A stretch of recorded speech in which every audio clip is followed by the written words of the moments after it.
By now, we likely know someone who has gotten COVID-19, maybe even caught the virus ourselves.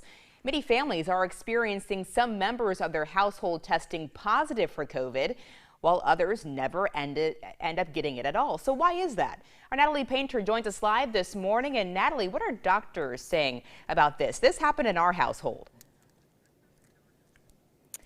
Yeah, Jody, a recent report done by the CDC shows that chances of transmission in a close household setting are about 53%, which is obviously more than half, but it does leave room for some people not to develop the virus.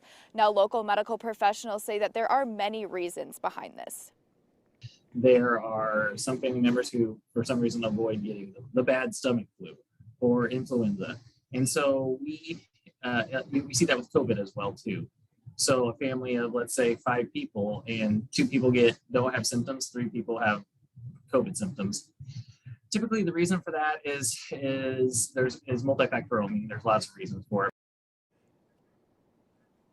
Now, Dr. McGargle says the main factors are known or unknown pre-exposure. Now, this means that there's a chance that someone had COVID beforehand and maybe not known of it. This means that their body has antibodies against the current infection in the household, making it easier not to catch it. Another one would be current exposure.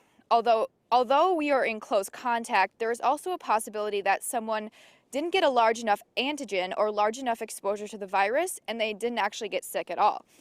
Now, another common reason is genetics.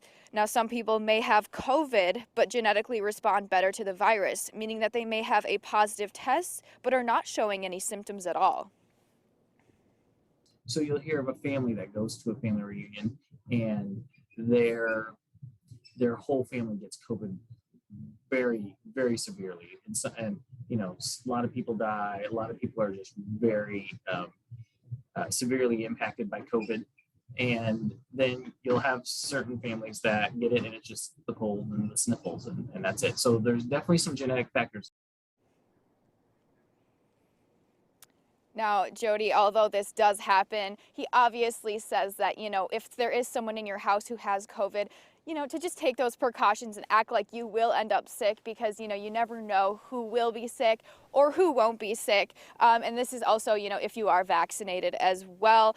He told me that COVID is most contagious 2 days before and 3 days after you start showing symptoms. So do doctors still suggest, though, if somebody in your house does test positive for COVID, the other non-positive member should be wearing a face masks and isolating themselves as much as possible?